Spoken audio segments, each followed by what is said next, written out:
LeBron is a walking filled stat sheet. We know that, Chris. If it's that easy, why doesn't hardly anybody else do it? He's the NBA version of Stat Padford. That's what he is. Stop it. Does Stat Padford have 3 championships and 4 MVPs? In his dreams. Apologize. No. Apologize right now. Well, the real season is about to start. The second season. Could it be a real season with no LeBron James? Yes, it can. Oh, wow. You wish you had LeBron in it. No, this is going to be great for the NBA. No. It is. The NBA would love to have LeBron James in the playoffs. It was only going to be 4 games anyway, assuming they got Golden State in the first round. Maybe 5 at best. LeBron might not play in the playoffs ever again. This might be the start. Do you really want to go there? No. We got something else. Do I need to Mark Jackson? Be Mark Jackson to your Jeff Van Gundy? No. Let me say, we're going to get into the comments by Jeff Van Gundy about the Lakers needing to consider trading LeBron James. I love Van Gundy, just that he would even pose that on national television. He's a great commentator. Am I right? Yeah, we both know him well. I think you get to see his humor come out. He's actually very funny. He is. I covered him as a beat writer when he coached the Knicks. And you rarely, if ever, saw that humor. I don't know if we ever saw that kind of humor from him. Do you know what? Because he was just miserable. He even said on the broadcast this weekend that he looks back and thinks, man, I should have had more joy. Right, have fun while you're doing it. Part of his shtick, though, I don't know shtick, but with the players. Self-deprecating. Well, what he did with the players, like everything was about effort. And, like, when they would lose, and the Knicks teams I covered with him weren't, like, great teams. Right. I know he got to the finals in 99, but, Larry Johnson, when he was way past his prime because of the injuries, you had Sprewell, Allen Houston, Glenn Rice, but they were a pretty decent playoff team. But they would go lose to the Lakers with Shaq and Kobe and teams that were just flat out better than them. And Jeff, it would always be about we didn't try hard enough, we didn't give the effort, we didn't execute, which is a good way to do it as a coach because there were never any excuses. I mean, they could have been playing the Jordan Bulls and Sprewell and Houston are injured, and if they lost, it would have been because of their fault and what they didn't do. And he was a good coach. I covered Van Gundy as well when I was a beat writer, but he wasn't the head coach. He was an assistant coach. And back then, this is the vision I have of Jeff Van Gundy, which is awesome. Leaving practice, he's still out there with Patrick Ewing. And he would be defending Patrick Ewing as a defensive player with a broomstick, holding it up, because you know how short Van Gundy is. So he has a broomstick trying to defend Ewing, and he's holding it up. And I used to go, this guy's unbelievable. That's how I used to play defense. It would just be him and Patrick Ewing and a broom up at Purchase, New York at the college. I believe it. But before we get into his comments, we know the news, the sad news with Brandon Ingram, the blood clot in his shoulder, his arm. This is the same thing that ended Chris Bosh's career. So this is scary. It's scary, but this is why I want to read this. A friend of mine is a doctor. He specializes in emergency medicine and pain management. So he deals with a little bit of everything. But he texted me this. He said, here's a quick thing about Ingram. He said Ingram is way better off medically than Chris Bosh. Bosh had a clot that went to his lungs. Ingram's clot was just found in his upper extremities. Typically, upper extremity clots don't migrate to the lung and have much less potential for complication in general. His trade value will take a small hit, but his situation is way better than Bosh's, at least medically. So that's good news. He's a medical doctor, does a great job. But the bad part and that's good news for Lakers fans if that's true. But the bad part is there could be a team like whatever deal that could have been made. Right, that's where not they going to want to say, deal for him. I need to see more. I need to see him get back on the court. Well, and play. even then, remember Chris Bosh came back initially and then had a recurrence. But you know what I'm saying, right? So you would be what they probably would want, Rob, is to see him play a long, like maybe a season or two before you're willing to trade for him. Just because it could reoccur. And you don't want, you don't want that. Well, so LeBron doesn't have that much time. Their trade. No, it hurts their ability to trade for Anthony Davis. Because if you take Ingram off the table. As well as he's been playing too. He was balling. Now if he's off that list, What do you really have? Now you're that talking the Pelicans, Kuzma, right? Lonzo, and that lottery pick you're about to get, and Right. you know, a couple other pieces. The key is Boston, because New Orleans is excited, from what I'm told, about Boston's potential offer. But if Kyrie leaves, look, Danny Ainge, you never know what he'll do. But if I'm Danny Ainge, there's no way I'm giving up Jason Tatum and some of my other talent for Anthony Davis and what might be a one-year rental. Right. If I don't have Kyrie. So we'll see. But what we wanted to deal with the Lakers was Jeff Van Gundy said Saturday night that they should here's the sound of Jeff Van Gundy. I think in the offseason, they have to rebuild this roster, right? And to me, it could be a trade, for an Anthony Davis, or I think they need to explore trading LeBron for getting as much as they can. What are you doing? Seriously. No, seriously, what are you doing? No, you got to get on the right timeline. If I could trade him for the Clippers into cap space, which would give me a better chance to get Durant or Kawhi Leonard, would I not do that? Okay, LeBron James is not getting traded. Okay? You got to put everything on the table. No, you can't. Here in that situation, after he said that, most people watching on ABC said, "What you talking about, Willis?" The whole notion that LeBron James being traded. And Chris, I said to you, just guessing, and you corrected me, that I just assumed he had a no-trade clause. If he came to L.A., he ain't looking to go anywhere. I just assumed at this age, point he of his didn't get one career, because I think you have to be with the same team. Like For at least, Carmelo right. Anthony You got for at one, least but he re-signed with the Knicks. Remember, so Right. LeBron was going to a new team, so he didn't get the no trade. He Right. couldn't get the no trade. Now they feel like LeBron and his Rich Paul, his agent, they feel like essentially his age being 35 in December, 35, the max contract. plus he'd have to get a raise, right? 15%? He has a 15% trade kicker. So they feel like that essentially works almost like a no-trade clause. But look, if LeBron James were available, so you can believe, I think some teams would be out there would want him. And the first team, I got a call from, NBA people, and they said, "Have you heard about this rumor that the Lakers are thinking about trading him to the Knicks?" And I said, "Here we go. This would be just like the Knicks." Is that a rumor out there? That's what I heard. But I'm just saying. Yeah, the Knicks. It would be, if they got the number one pick. It would be just like the Knicks to take LeBron on the downside, right? I'm just saying on the downside where they have a young guy that could have, and then they get the broken down LeBron. And I'm just saying, like, he ain't that broken down. Well, but as you go forward, I would not touch LeBron. I just wouldn't. So if you wouldn't touch him if you're another team, I wouldn't. Then why don't you feel like the Lakers should trade him? No, I don't think the Lakers should. No, but I'm saying you feel like if you're another team, you don't want LeBron. But I'm telling you why. You're saying specifically the Knicks. Yeah, okay. well, the Knicks. You're not saying if you're another team, No, you don't I'm want talking him. about the Knicks shouldn't make that deal. I'm saying the reason I don't think the Lakers should trade him is the young core. They didn't show me anything. Like, you're building around everybody's acting like, you're building if we didn't have LeBron, what? we would be. And no, when they didn't have LeBron, they were garbage. They were bad. They lost to the Knicks and the Cavaliers back-to-back at home.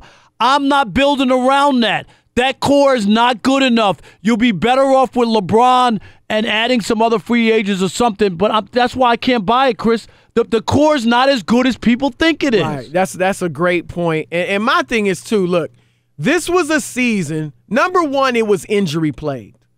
And you get mad at me, but it's just a fact. Before LeBron got injured, they were the 4th seed. Now, I know it was early. I know it was only a few games, but they were the 4th seed. And maybe if he doesn't get hurt, if they don't go through the Anthony Davis trade saga that sapped these young guys of their emotional and spiritual strength, then maybe they stay at the 4, 5, 6, something like that in the Western Conference playoffs. I hear that, but the only problem I have is the 4-11 record since he came back from the disabled. The team is they're deflated. These guys they don't feel like their leader wants them. I mean, really, that's a big part of it. But that I'm just saying, after a year that was plagued by injuries, that was plagued by this crazy trade scenario that never happened, to get rid of LeBron James this early would be ridiculous in a season you knew was experimental. Now it had a disjointed roster that didn't fit around LeBron James and his skill set. And so to now be shocked that it went bad when average fans were looking at these moves like, what? Lance? What? Rondo? What? Ridiculous. Beasley, where are the shooters? And so to panic after that, and here's the thing, Rob, and shoot back at me if you want.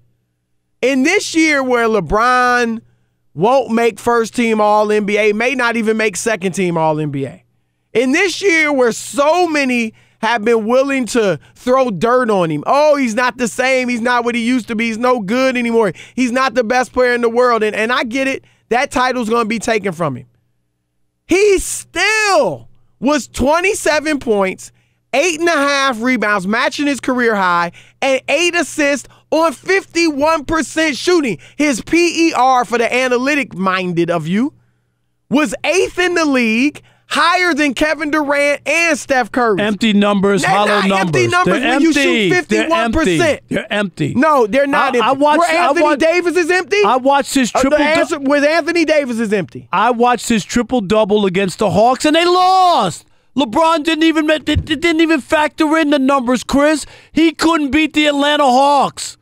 And he had a triple-double. Go look at the numbers. Mean nothing, They're empty Rob. because he stepped out of the wave of defenders. He didn't play a full game. He scores. LeBron is a walking filled stat sheet. We know that, Chris. If it's that easy, why doesn't hardly anybody else do it? He's the NBA version of Stat Padford. That's what he is. Stop it. Does Stat Padford have 3 championships and 4 MVPs? In his dreams. Apologize. No. Apologize right now. No, but look, I get it. They didn't win. So they're not the same as they were. But that in Cleveland. Hawks game is the one that got me. No, you know that. His defense was atrocious. And if you watched the last week or so, he's been hustling more on defense with the criticism coming. I think the Lakers are going to get a motivated LeBron James. He underestimated, Rob. And he said as much about a month and a half ago. My legacy's set. I'm paraphrasing, but, anything I do from here is icing. He thought he was untouchable. He thought he was Teflon. He did. Now, he wanted to win, but it was like, if I don't, hey, whatever. No, you're not. Like, what you're doing is Kobe is rising. Yes, he's making other people look bigger. Movies. And the same thing, just say this. If LeBron was to get dumped by the Lakers, don't tell me that wouldn't have like a little bit of a, do you know what I mean, like effect on his legacy where people would go, they dumped LeBron. It wouldn't be like, oh, we did this, whatever. That would be like the situation is too toxic. We don't want to deal with it anymore. We don't care how great he is. We'll take something else, build with the young guys, and do something else. That would be a blow to his legacy. It would have to. That's the only. It would have to. Now, would it kill his legacy? No, I didn't say but that. It would. Yeah, it would have to have an impact. There's no question. But look, Rob, I think he sees the criticism. He knows now nobody's saying, I don't know if anybody's saying he's still the best player in the world. Okay? Even he's with not the going to be numbers. first Even or with maybe the second numbers. team. Right, all NBA. People killing him on defense. Some people are going to say, and I've actually heard from a few people, not around the league, but just fans and stuff, it's the East. It was the East. He can't do this in the West. So people are being critical of him. I think it's going to lead to a motivated LeBron who's going to come back with a vengeance next season. And I think it could lead to a humbled LeBron. He helped put together this roster. He wanted the playmakers and all that. Didn't work. He wanted the dogs to be able to fight against the Warriors. Right. Everybody said, oh, that's what you need. That's how you beat them. Punch them in the face. We heard all that. Still got to make jump shots. Right. Still got to make three-pointers. And I've said it, Rob, and I hope that with LeBron's skill set, with his basketball IQ, he could easily transition to a guy that doesn't do everything offense. Like, he's not the offensive system anymore. He's not doing it all. He is either the point guard and average 23 and 12, or might be better if he becomes more like a true forward. And I think he could still, and you might disagree, I think he could still challenge to lead the league in scoring. If he played like a regular four, he could post more, he could play below the elbow, and he could average, we know he could average 27 points. He could average probably close to 30 points, 9, 10 rebounds, and it would be easier for people to play around him that have really good talent. So it's just to give up on him now, I think is ridiculous. Let's hear what you say. Andy in Orange County, sound like you're probably a Lakers fan being from Orange County. What say you? I say trade him. Wow. Why? Why? Well, let me say, first off, I love you guys. Thank I listen you. to you guys all the time. And Okay? you are a Lakers fan.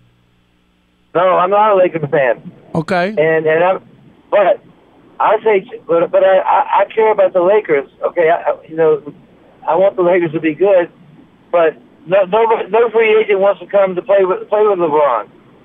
And you get more cap space. You get Kevin Durant. You might get Kawhi Leonard. You get some good players, but it looks like nobody wants to come and play with LeBron. He's not doing the Lakers any favors. Hey, Andy, thanks for the call. Appreciate it.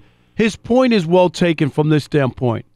Only if you really if you don't have LeBron, does that open up that Kawhi who wants to come to Los Angeles? Does he come to the Lakers instead because LeBron's not here?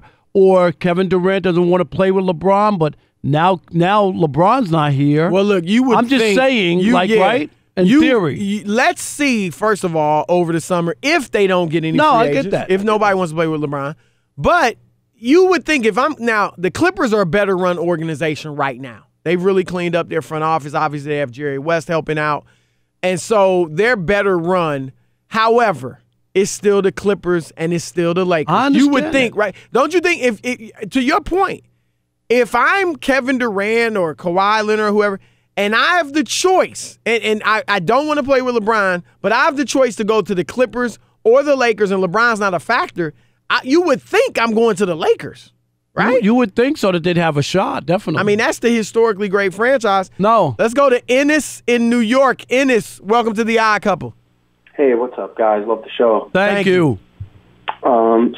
If I got a Herschel Walker type of deal for LeBron where I get 5 future first-round picks and clearing up the space to bring in a guy like Kevin Durant or Kawhi Leonard, I absolutely do it because once LeBron's retired, that team he goes to, because LeBron wants to make everything about him. I want to be the offense. That's why my stats are so high. Rob is right with the stat pad for no, come on, man. But, Chris,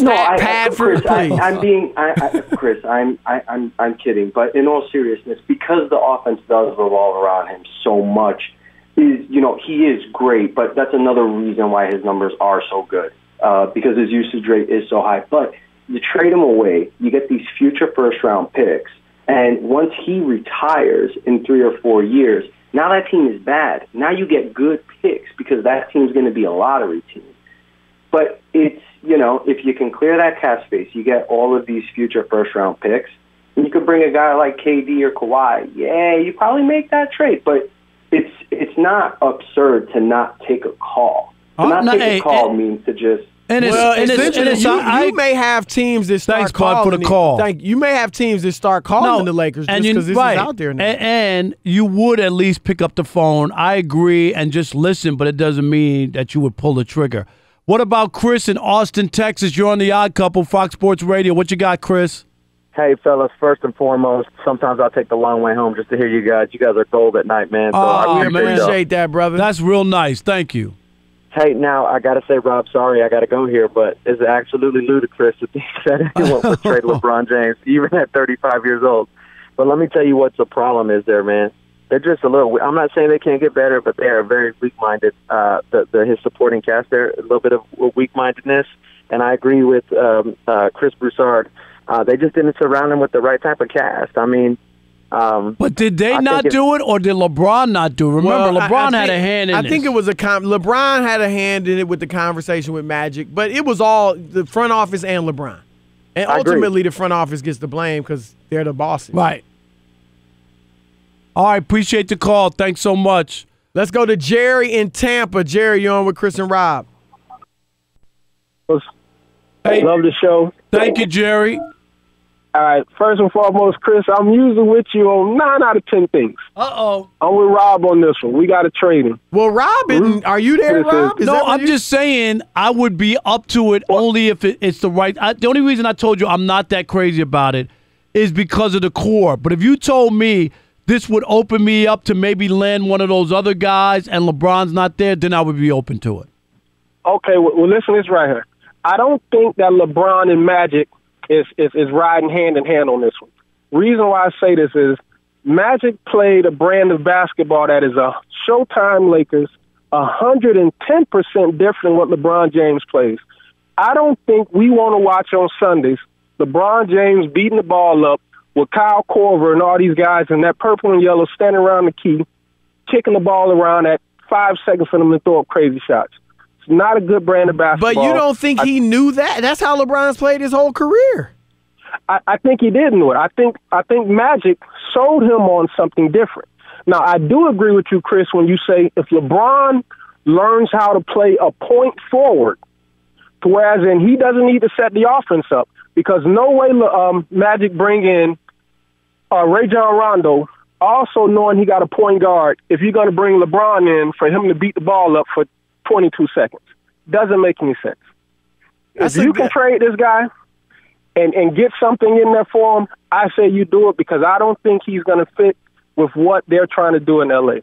And you can't trade B.I. I think Brandon Ingram is a star. All right, Jerry, good call. Yeah, no, I get it. And when you had Lonzo as your point guard, you know LeBron's going to dribble a basketball and have it in his hands, and then you bring in Rondo. It's interesting. We don't know exactly what Magic and LeBron spoke about that night when he went to visit him as a free agent. Hollywood movies, the Academy Award. Did he try to sell LeBron on playing differently? Look, you're going to be a forward off the ball at this stage of your career. That would take wear and tear off LeBron too. I mean, it's taxing to have to be the whole offense. So I do hope that he goes to that route next season. We'll see. I don't mean trade him route. I mean LeBron changing his style being of play. One position. Yeah.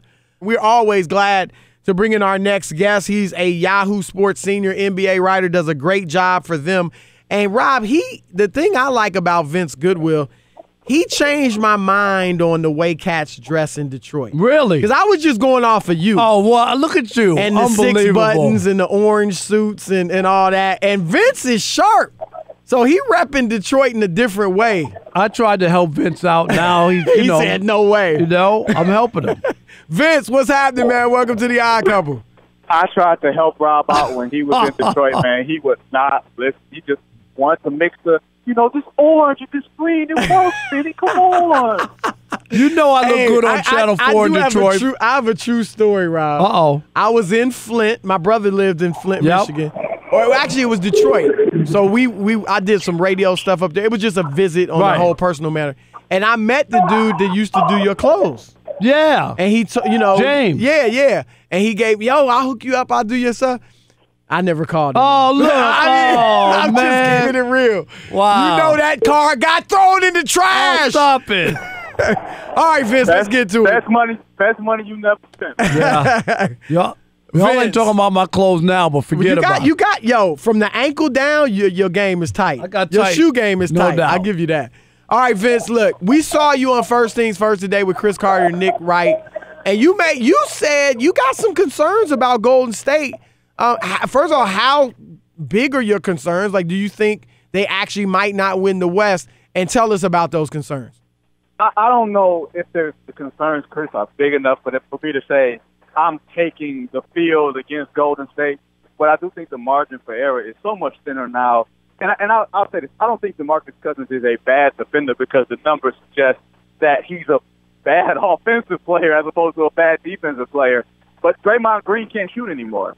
And teams are no longer, playing him. They're playing him like self-check now. Like, he just doesn't look at the rim anymore. And I think sometimes as you get older, as teams get more and more experienced against playing against you, they start to figure you out a little bit. And I wonder if Golden State will have enough to get through all 4 phases of the playoffs with having this much liability with Boogie and with Draymond. The Draymond, I saw him. Is it totally a confidence thing? What is it? He doesn't look like the same player. He used to take that set shot 3-pointer, but he made it enough to where you had to worry about it. And now, Vinny, you're right. He doesn't look for a shot. He looks always willing to pass the ball even if he's wide open. Well, Rob, I think here's the thing where we have to realize that Draymond Green is like 6'6". Right. And I think a lot of the wear and tear from the past few years where he's playing small ball center, that catches up to you, and it catches up to you in your legs. So a lot of his shots, they aren't going wide or anything like that. They're going short. They're always hitting the front rim. To me, that lets you know that he doesn't have his legs in his shot. It's not the aim. It's not the form or anything like that. He just doesn't have the body for it anymore, or at least not right now.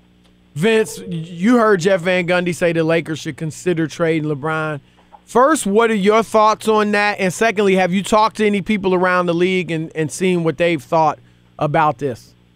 Nonsense was the word that I had heard from a couple executives today. Like, it's like you're not going to trade that guy at this point of his career, and you're that franchise in the Los Angeles Lakers. Like, there's just certain things that kind of out of respect that you don't do. And I think Jeff Van Gundy is just one of those guys who just says crazy stuff just to get a rise out of people, just to get a reaction. Look, this was a guy who was trying to hold on to Patrick Ewing when Patrick Ewing was way past being done in New York, and he's nowhere near the stature of a LeBron James in the place that he holds in the game. So I don't give Jeff Van Gundy much room to take him seriously at all. It's the Odd Couple. We're joined by Yahoo Sports senior NBA writer Vince Goodwill. But Vinny, you got to admit that. No, Rob. Yes, you got to admit this. That LeBron's performance, even though his numbers are still good. He's trying to poo-poo 27, 8, and 8. No, I'm not. But you got to admit, yes, it ain't the same 28, 7, and 8 or whatever you do. It's not the same. And LeBron, for a lot of people, look at him, and he hasn't played well this year. As well as he's played, he hasn't played well in other areas like the lack of defense and leadership. I mean, LeBron took a dink this year, and people are coming down on him harder. Are you surprised at how many people are taking shots at LeBron this year? Absolutely. I'm not surprised that people are taking shots at him because LeBron has been sitting on the throne of the NBA as the best player for over a decade. And he's changed the power structure. He's encouraged players to do a lot of different things that have bucked the trends of the way that the NBA has been run and operate over the past 35, 40 years. So, yeah, there's going to be people waiting to line up to say something against him the moment that his game slips. Has his game slipped, Rob? Yes. He's in year 16. What did you expect from him? I can't name a player that was in year 16 in any sport, short of, Tom Brady. Oh, stop. Don't bring that name up. Okay. And what's true? While I don't agree that he's the same guy, he's still playing at championship-level football. LeBron is still playing LeBron basketball. It's just not conducive to winning because he's not around better players. And honestly, not to say his numbers aren't empty. I would never say anything like that. But his body is starting to break down little by little, so he's not able to exert his force on the game for a certain amount of possessions or minutes that can basically put a team away. I won't say all of that is his fault. But he's in year 16. Like, Rob, what did you expect? You're not the same man you were 15 years ago. Man, are you kidding? My hot takes are hotter than ever. Oh, my God. I quit. He pulled the Howard Cosell. Yes. No, he did Muhammad Ali on Howard Cosell. All right, Vince, we got about a minute left. Remember a week and a half ago, Adam Silver talked about players not being that happy. That's his experience, that players aren't happy. You're in locker rooms. You're talking to guys. Is that your experience? Have you talked to some guys since then? Do you feel that was accurate? Yeah, I do feel like it's accurate because I think like the social media part of it, the brand building, it's like a second job now. So you're always on.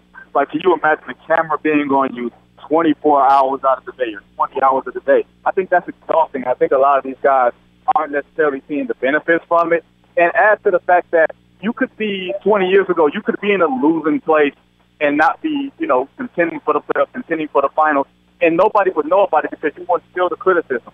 Now, if you're in one of those situations, you're feeling it all the time, and there's no escape from it. So, yeah, I do think there's a lot of unhappy guys because they're doing everything in the mode of trying to get somewhere, but they don't know where that place is. They don't know exactly what to do, and there's so many demands on them. And especially with the NBA being the sport that has the closest proximity to fans, there's no helmet, you're in a vulnerable position all the time, I do think it's conducive to a lot of guys being unhappy. Vince, great stuff, man. Look, Good job. He's the best dressed sports writer out of Detroit Would ever. you stop? Would you stop? And, Brian, excellent information. Hey, the as well. late great Brian Burwell would take exception to that. Burwell was all right. All right, Burwell was Vinny, all right. am I He's from right? Detroit? Well, I mean, but he worked in Detroit he for a long worked in time. Okay. Yeah. Look, Rob is a Detroit import, and we exported his ass. Ah, there you go. Yeah, you exported me after 23 years, after 22 years. All right, Vinny, great stuff, man. We appreciate it. Appreciate All right. y'all. Take it easy.